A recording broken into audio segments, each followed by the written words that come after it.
Oke ya, jadi apa itu penjadwalan dengan network diagram atau diagram jaringan kerja adalah diagram penjadwalan yang menunjukkan hubungan-hubungan antar kegiatan, bisa aktivitas, bisa pekerjaan, atau event, peristiwa, kejadian, dan durasinya dalam suatu proyek. Oke, saya lanjutkan.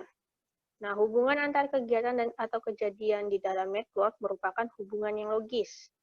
Aktivitas atau kegiatan atau pekerjaan adalah bagian unit pekerjaan individual yang ada pada suatu proyek yang memerlukan waktu dan sumber daya dan memerlukan lingkup pekerjaan atau kegiatan proyek yang secara menyeluruh. Jadi kalau dia dikatakan aktivitas itu dia harus ada ada waktunya, ada sumber daya yang digunakan, ada sumber daya manusianya, ada sumber daya materialnya, dan alatnya dan lain-lainnya. Ya, jadi kalau misalnya dia mengatakan aktivitas, dia harus ada sumber daya yang terlibat di dalam situ. Nah, lalu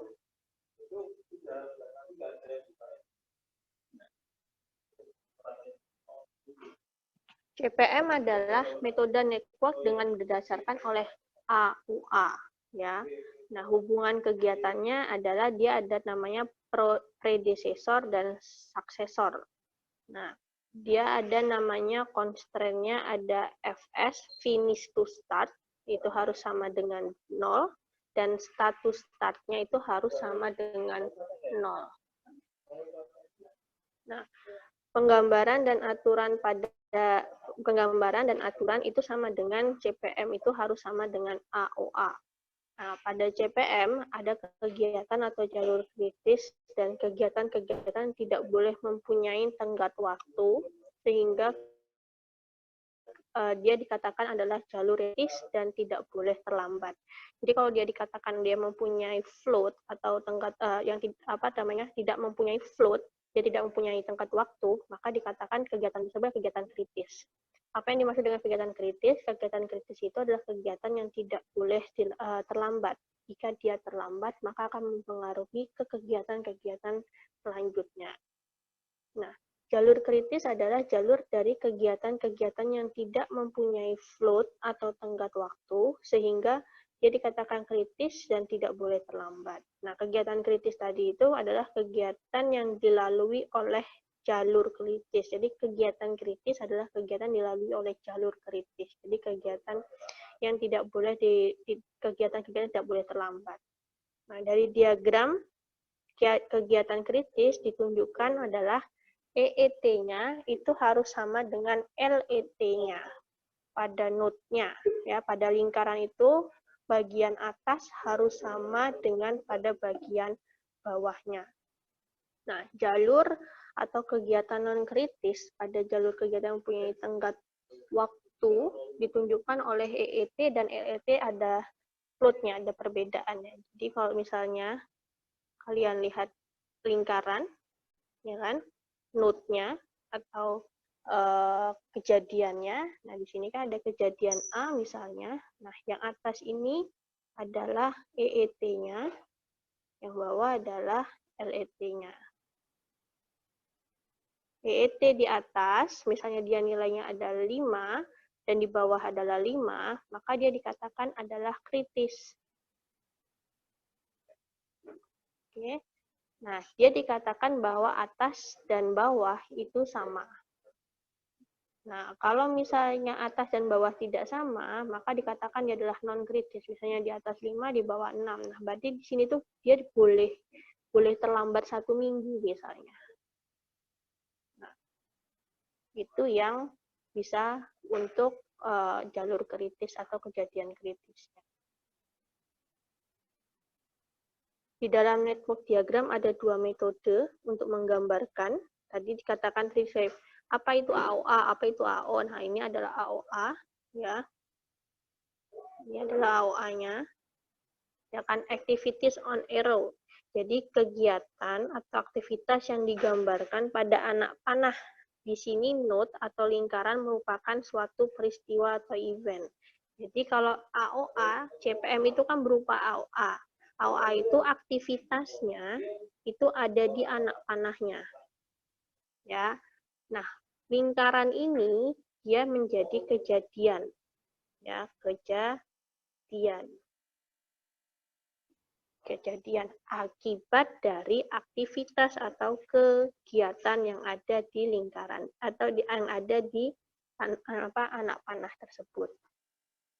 Nah, itu adalah ciri dari AOA adalah kegiatannya ada di anak panah dan lingkarannya ada sebagai kejadiannya.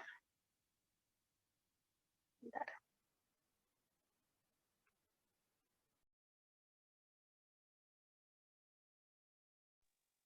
Nah, lalu yang kedua ada namanya activity on node atau AON, ya, activity on node atau AON. Jadi kegiatannya atau aktivitas yang digambarkan pada atau aktivitasnya yang digambarkan pada node. Kalau tadi aktivitasnya pada anak panah, kalau AON dia aktivitasnya terletak pada node-nya, pada lingkarannya. Nah, di sini anak panah merupakan hubungan logis antar kegiatan. Jadi hanya hubungan saja, tidak ada menentukan apapun. Hanya menentukan bahwa B itu berhubungan dengan C. Tidak ada kegiatan, tidak ada durasi, tidak ada kegiatan atau apapun. Jadi di sini hanya menghubungkan. Ini biasanya masuknya itu ada di PERT. Kalau CPM tadi AOA, kalau PRT dia pakai AON. Jadi tanda panah di sini hanya sebagai hubungan yang logis saja. Tetapi kegiatannya itu digambarkan atau diletakkan pada lingkarannya.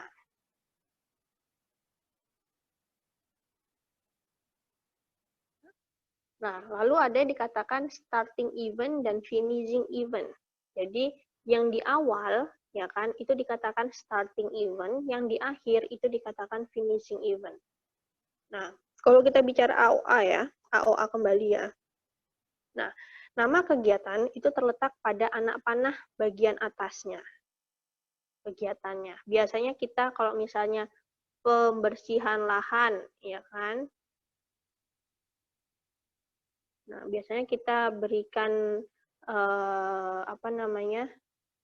simbol A misalnya, atau 1 atau apa nanti itu bisa sebagai pemberian nama. Nah, bagian bawah tanda panah itu durasi kegiatannya. Ya, durasi kegiatan juga terletak pada anak panah di bagian bawah. Awal anak panah menunjukkan awal kegiatan, ya. Awal anak panah ini menunjukkan awal kegiatannya, dan ujung anak panah menunjukkan ujung akhir kegiatannya. Ini adalah ujung akhirnya, ini adalah awalnya. Inilah starting event-nya, ini adalah finishing event-nya. Ya. Note membatasi awal kegiatan dan akhir kegiatan yang menandakan bahwa kejadian tersebut ya kan di event awal eventnya sampai ke akhir eventnya. Note ini adalah menentukan awal dan akhirnya. Finishing event dari suatu kegiatan menjadi starting event kegiatan berikutnya. Dia akan letaknya di sini finishing event untuk kegiatan ini, ya kan? Nah, si J ini akan menjadi starting event untuk kegiatan yang lainnya, gitu. Nah, jadi finishing event ini akan menjadi starting event untuk kegiatan yang lainnya. Lalu, starting event, finishing event. Jadi ini starting event, lalu ini finishing event-nya. Setiap titik node diberi node atau kode atau event dari kecil ke besar. Jadi dia pemberian namanya harus dari kecil ke besar. Ya, tiap node, tiap lingkaran ini berisi yang bagian kiri adalah nomor event-nya atau nomor kejadiannya. Yang bagian atas adalah EET, yang bagian bawah adalah LET. EET adalah earliest event time, yaitu waktu paling awal atau paling dini suatu peristiwa terjadi, atau start dan finish-nya. Jadi waktu paling awal yang terjadi. Last event time yaitu waktu paling akhir suatu peristiwa terjadi, paling akhir di sini. Dilihat. Early berarti awal, last itu berarti akhir. ya.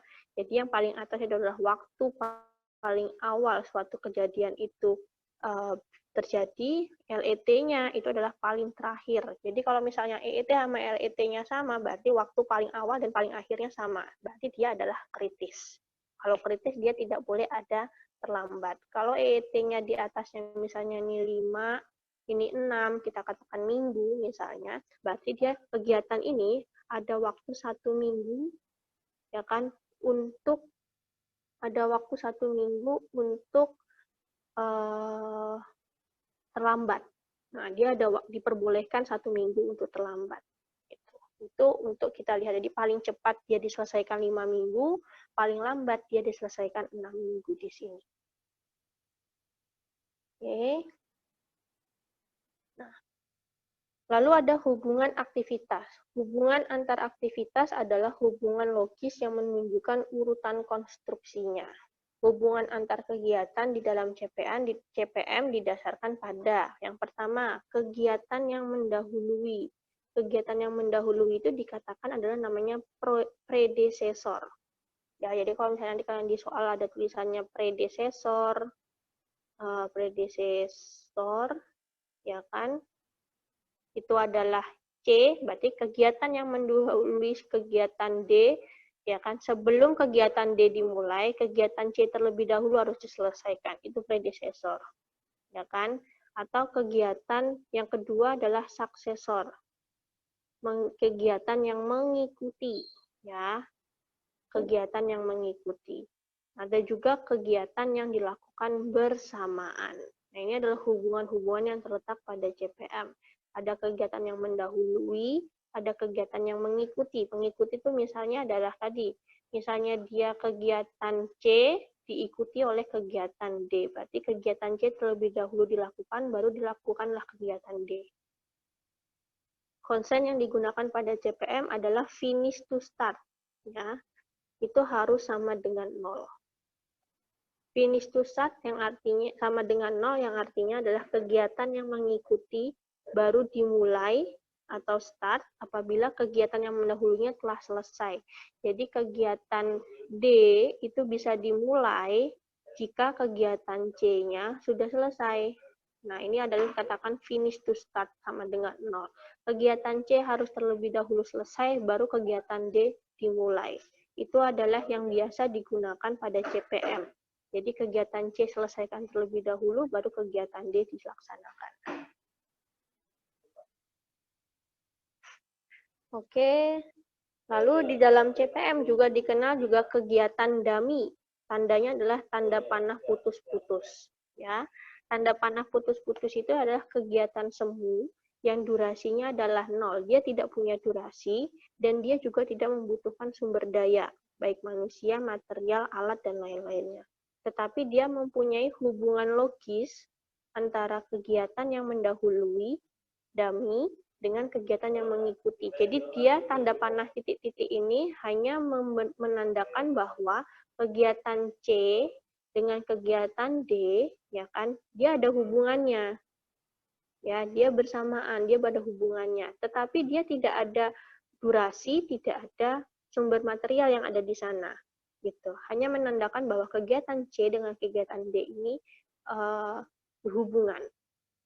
Nah, untuk menggambarkan hubungan antar kegiatan dalam CPM, didasarkan pada hubungan kegiatan yang mendahului atau hubungan kegiatan yang mengikuti, atau keduanya sekaligus sebagai kontrolnya. Nah, untuk menyederhanakan penggambaran diagram, biasanya kegiatan atau aktivitas ditulis dengan kode A, B, C. Tadi saya katakan, misalnya dikodekan bahwa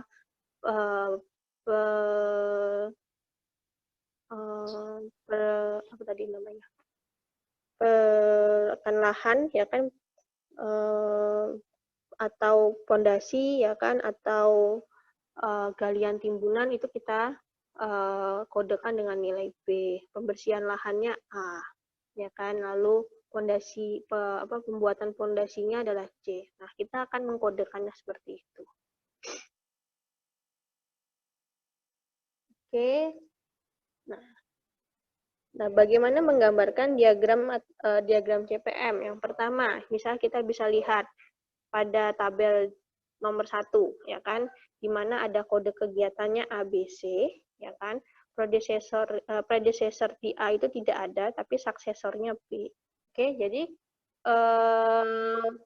dikatakan kegiatan A suksesornya B, berarti kegiatan A, ya kan,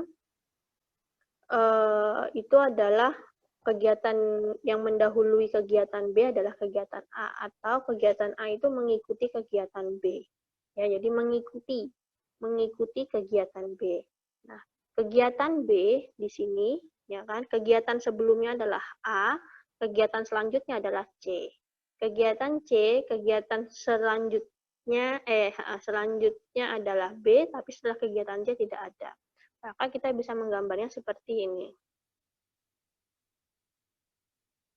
Ya, kegiatannya bisa kita ambil seperti ini, bahwa kegiatan A harus selesai sebelum kegiatan B selesai, kegiatan B harus selesai sebelum kegiatan C dimulai.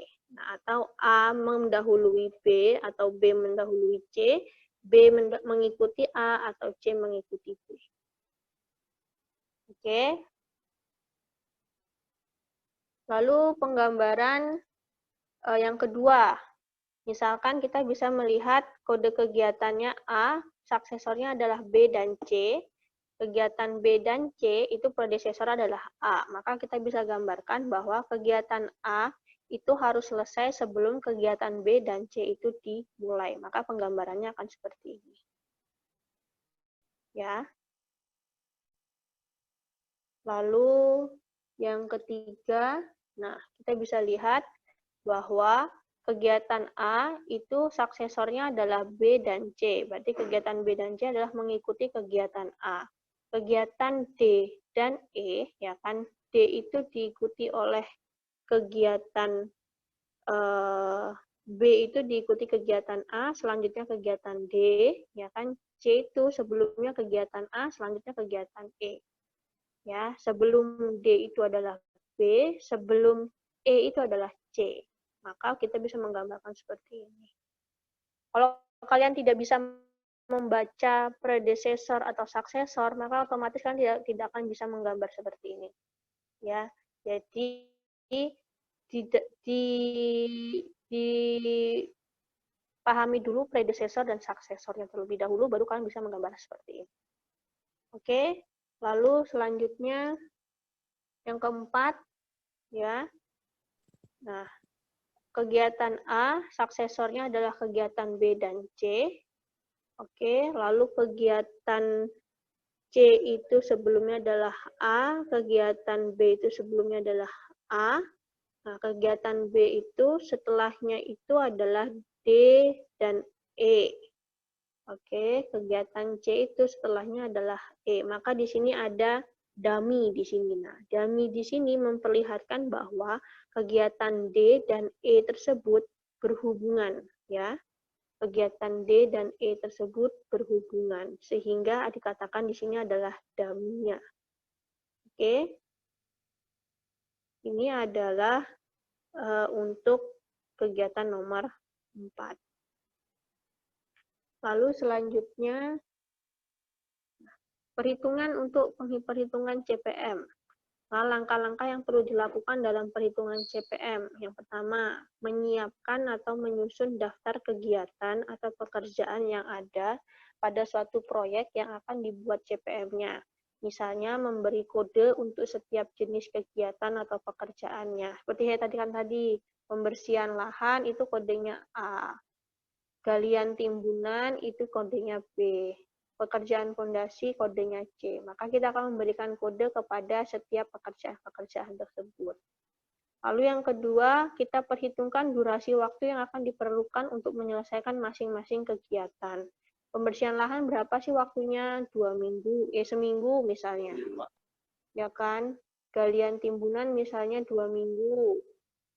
Fondasi misalnya 3 minggu. Nah, waktu ini kalian dapatkan dari mana? Ini kalian dapatkan nanti kalau kalian di lapangan, kalian akan tahu apa saja waktu-waktu yang dibutuhkan untuk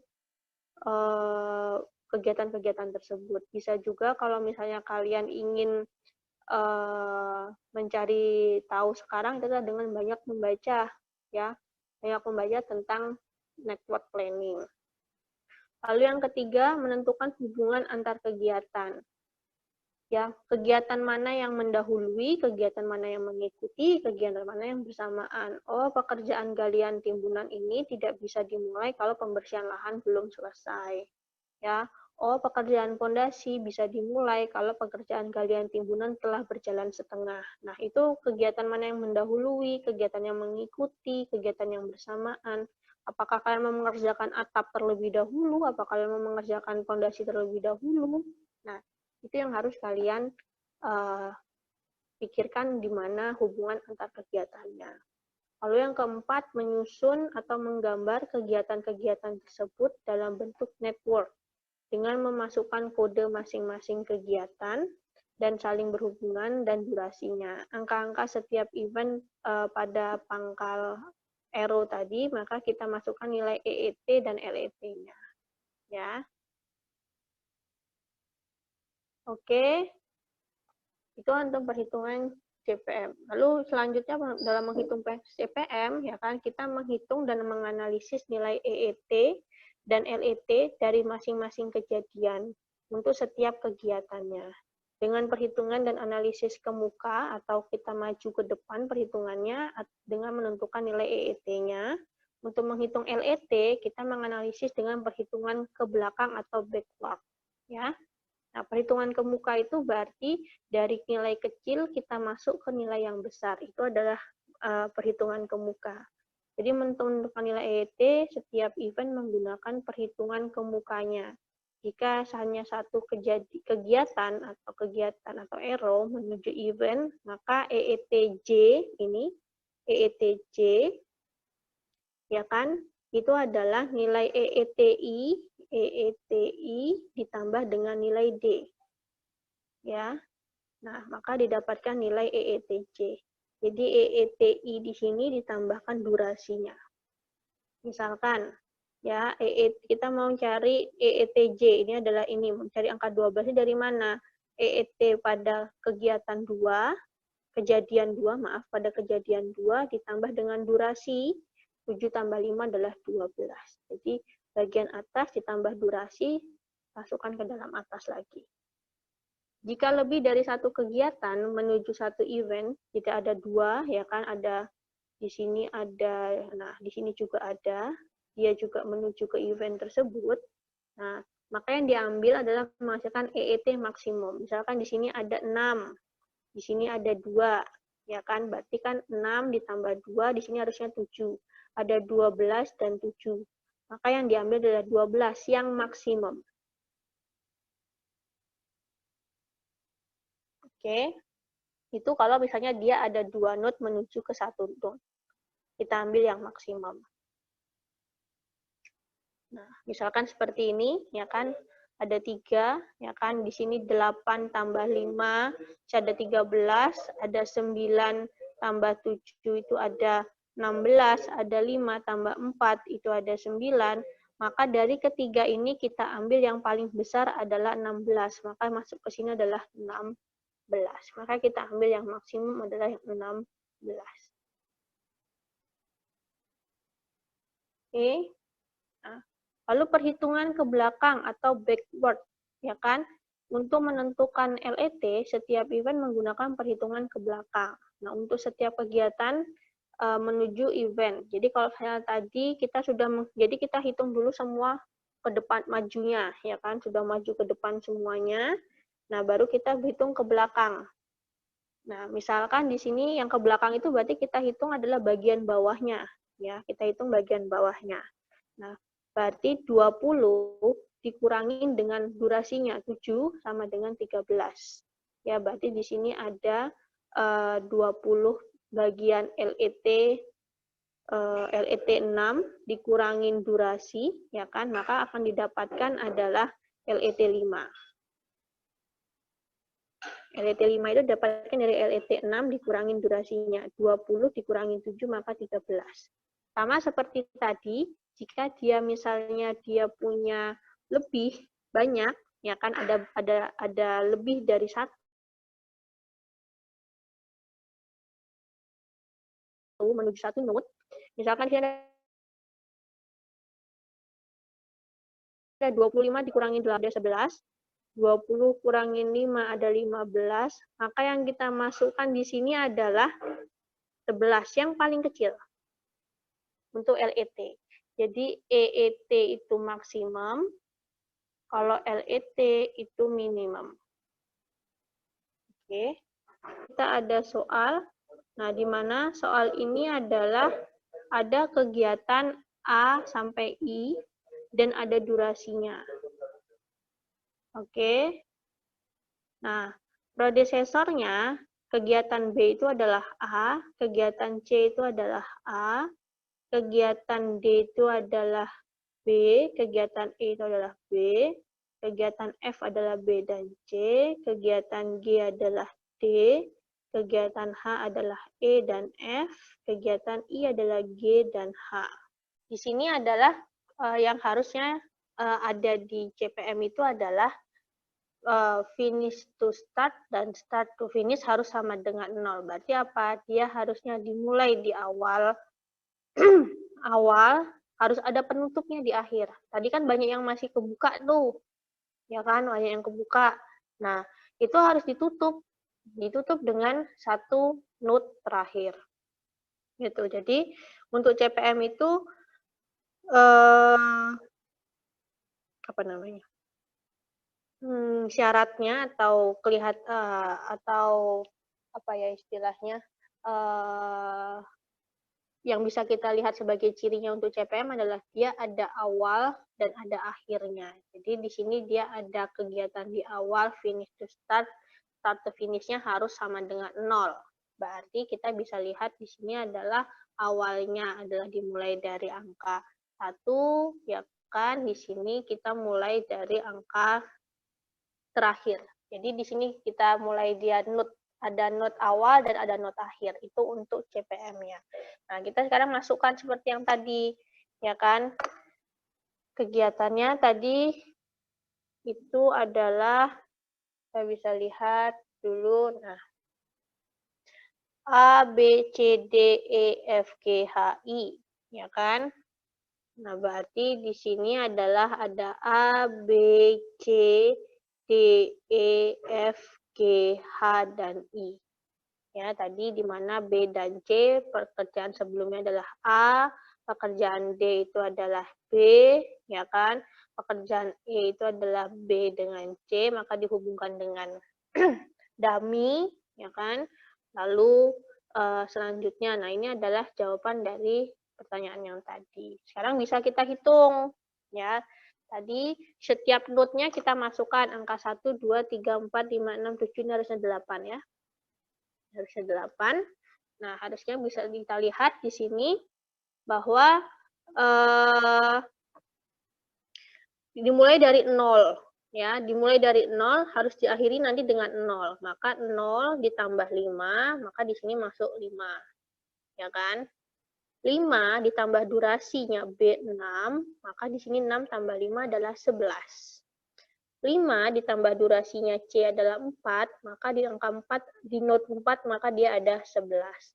11 ditambah, putus-putus ini kan nilainya 0, ya kan? Maka sama 11. Lalu juga ada 11, ini adalah EET yang atas ya, EET. Kita hitung EET-nya terlebih dahulu, jadi atas terlebih dahulu yang kita hitung. 11 ditambah dengan 4, maka dia ada 15 di sini. 11 ditambah dengan 9, ada 20. Di sini juga ada 11 ditambah 6, ada 17. Maka tadi kita ambil ada yang paling maksimum. Kalau kita ambil maksimumnya, maka kita masukkan adalah 20. Di sini ada 15 tambah 3, 18, atau 20 tambah 6 adalah 26. Baru 26 tambah 4 adalah 30. Maka durasi dari pekerjaan tadi yang optimum adalah 30 hari, minggu ya, 30 minggu. Nah, kalau misalnya dia dimulai dari akhirnya adalah 30 minggu, maka kita akan menghitung LET. Maka kita balik. Kalau tadi dari kiri ke kanan, kalau LET dari kanan ke kiri. Ya, hitung dulu 30-nya. 30 dikurangin 4 sekarang. 30 kurangin 4, 26. Kayak ganti color-nya dulu. 30 kurang 4, ya kan, sama dengan 26. 26 dikurangin 6, sama dengan 20. 26 kurangin 3, sama dengan 23. 20 dikurangin 6, 14 di sini. 20 kurangin 9, ada 11. 23 kurang 4, itu ada 19. Maka digunakan yang paling kecil. Ya kan? 11 kurangin 0 itu, salah. 20 kurangin 6 itu 14. Ya. 14 dikurangin 0 itu harusnya 14. Di sini 20 kurang 9 ada 11. Maka ambil yang paling kecil. Ini ada 11 kurang 6. 11 kurang 6. 5. Ya. 5. Atau 14 kurangin 4 itu 10. Maka ambil yang paling kecil. Maka 5 dikurangin 5 harus kembali 0. Kalau dia tidak kembali 0 di sini, maka ada yang salah di perhitungan LET kita. Sampai di sini ada pertanyaan.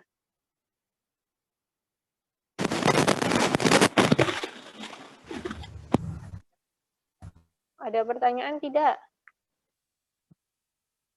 Saya, Bu. Ya. Bu. Yang garis merah sama garis hitam itu apa, Bu? Ini ada garis sebelum itu, ya kan, kita sebelum masuk ke garis merah sama garis hitam, sebelum itu ada pertanyaan dulu nggak? Nanti kita baru bahas garis merah sama garis hitamnya.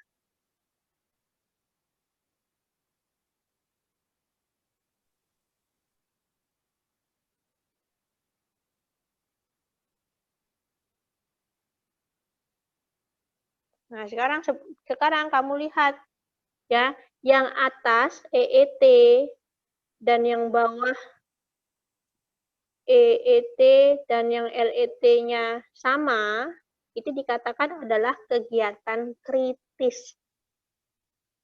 Yang sama apa saja? 8, ya kan? 6, 11, 2 sama 1, ya kan? Nah, berarti kegiatan yang menghubungkan antara kejadian-kejadian yang kejadian-kejadian yang LET sama ET-nya sama, dia disebut adalah jalur kritis. Maka yang merah-merah ini adalah jalur kritisnya. Kegiatan-kegiatan yang tidak boleh terlambat. Dilihat dari nilai EET dan nilai LET-nya sama pada node-nya. Gitu. David, mengerti nggak, David? Ngerti, Bu. Jadi merah itu adalah jalur kritis. Kalau ditanyakan jalur kritisnya apa? Jalur kritisnya adalah A, B, ya kan nih? A, B, E, H, dan I. A, B, E, H, dan I. Itu adalah jalur kritisnya. Jalur kritis ditandakan dari nilai EET dan LET-nya adalah sama. Yang dimaksud dengan jalur kritis adalah kegiatan-kegiatan tersebut tidak boleh terlambat. Kegiatan-kegiatan tersebut tidak boleh terlambat. Karena dia tidak ada batas terlambatnya. Kalau ini kan dia waktu tercepatnya 15, ya kan? Waktu cepatnya dia 15, lalu terlambatnya 23. Jadi dia ada waktu sekitar 8 minggu untuk terlambat. Boleh dia. Tapi kalau ini dia terlambat 1 minggu saja, di kegiatan ketiga dia terlambat 1 minggu saja, dia akan menghambat semuanya. Nggak akan selesai 30 minggu.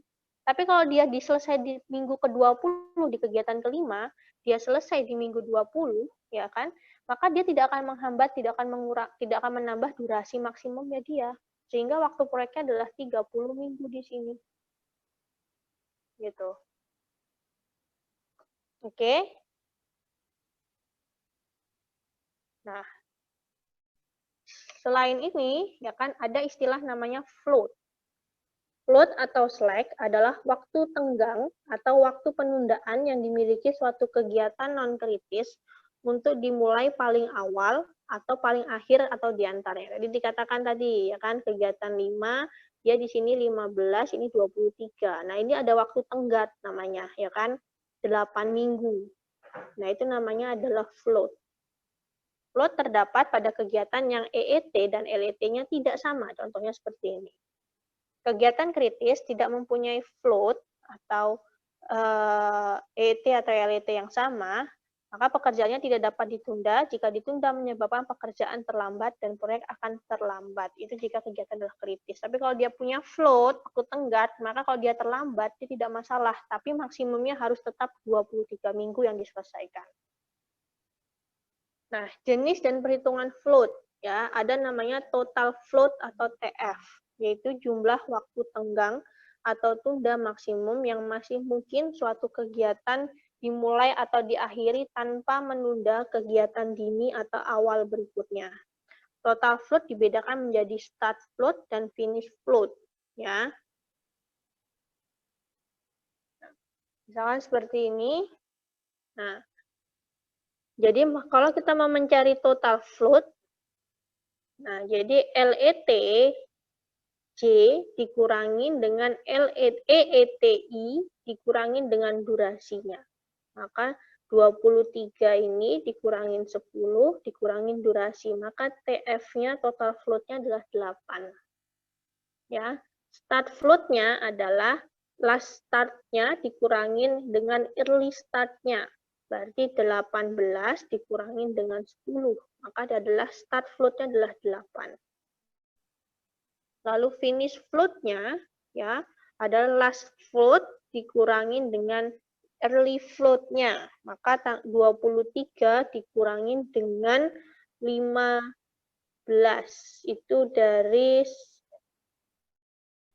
early float. Early float-nya adalah 23 dikurangin dengan berapa? 15 itu, oh ini early float itu adalah ES ditambah dengan durasi, berarti 10 ditambah dengan 5 ya.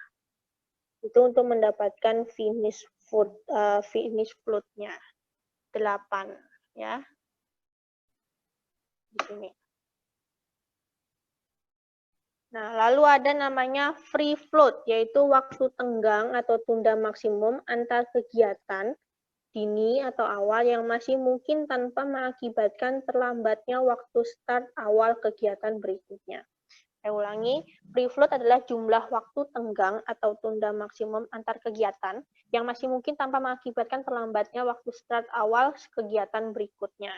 Contohnya, ya, ini kita bisa lihat di sini adalah ada kegiatan I dengan J. Nah, di sini ada nilai free float-nya. Free float itu didapatkan dari nilai EETJ atas, EETJ dikurangi dengan EETI, dikurangi dengan durasi antara I dan J. Berarti 18 dikurangin 10, dikurangin 5. Berapa nih? Berarti 3 ya. Berarti ada waktu maksimum tundanya dia adalah 3 minggu. Kalau dia terlambat 3 minggu, itu tidak masalah. Tidak akan mengurangi atau menambah waktu proyeknya. Lalu ada namanya independent float, yaitu jumlah waktu tenggang atau tunda maksimum sewaktu-waktu kegiatan dini awal berikutnya. Kalau tadi adalah kalau waktu mulainya dia terlambat 3 minggu itu masih diperbolehkan. Kalau independent float ini adalah waktu yang terlambat itu adalah kegiatan akhirnya yang terlambat, ya, kegiatan akhirnya yang terlambat. Jadi kita menghitungnya antara EET sama LET. EETJ ya di sini EETJ dikurangi dengan LETI dikurangi dengan durasinya. EETJ dikurangi dengan LETI dikurangi dengan durasinya. Ya. Pada dikanda 18 EET-nya dikurangi dengan 12 dikurangi dengan 5. Berarti ada 1 minggu. Jadi kalau dia terlambat 1 minggu, untuk selesai. Kalau tadi kan terlambat 3 minggu untuk memulai, kalau yang sekarang adalah terlambat 1 minggu untuk selesai, maka masih bisa diperbolehkan karena tidak akan mengurangi waktu durasi maksimumnya.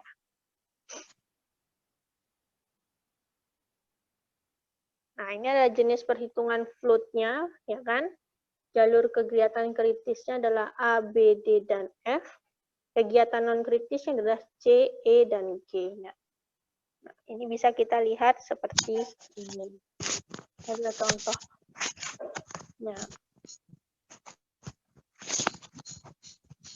lalu berarti kalau misalnya kita punya diagram network seperti ini, maka kita bisa terhitung float kegiatan non-kritisnya.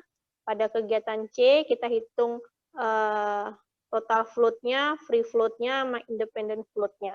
Ya. Total float yang boleh terlambat adalah 6 minggu. Free float-nya ini adalah boleh terlambat di awal 6 minggu, tidak boleh terlambat di akhir selama 0 minggu, jadi tidak boleh terlambat. Gitu kan? Kalau kegiatan E, total bisa terlambat adalah 6 minggu, ya kan? Tapi dia tidak boleh terlambat dimulainya, dia juga tidak boleh terlambat di akhirnya. Itu kegiatan E. Lalu kalau kegiatan G, ya kan, total terlambat dia 6 minggu, di awal dia bisa terlambat selama 6 minggu, tapi di akhir dia tidak boleh terlambat sama sekali. Nah, itu untuk kenapa kita harus bisa menghitung float kegiatannya, ya, menghitung tundanya. Lalu ini adalah kegiatan kritisnya, ya kan? Kalau kegiatan kritis semua tuh nilainya 0, maka tidak perlu kita hitung sebenarnya F sama IF-nya, tapi itu kalau kritis berarti semuanya 0. Tidak boleh ada yang terlambat untuk di kegiatan kritisnya. Oke, nah ini adalah perhitungan akhirnya, ya kan? Release-nya, latch-nya, float-nya, ya kan? Keterangan kritis dan tidak kritisnya. Oke, sampai sini untuk CPM-nya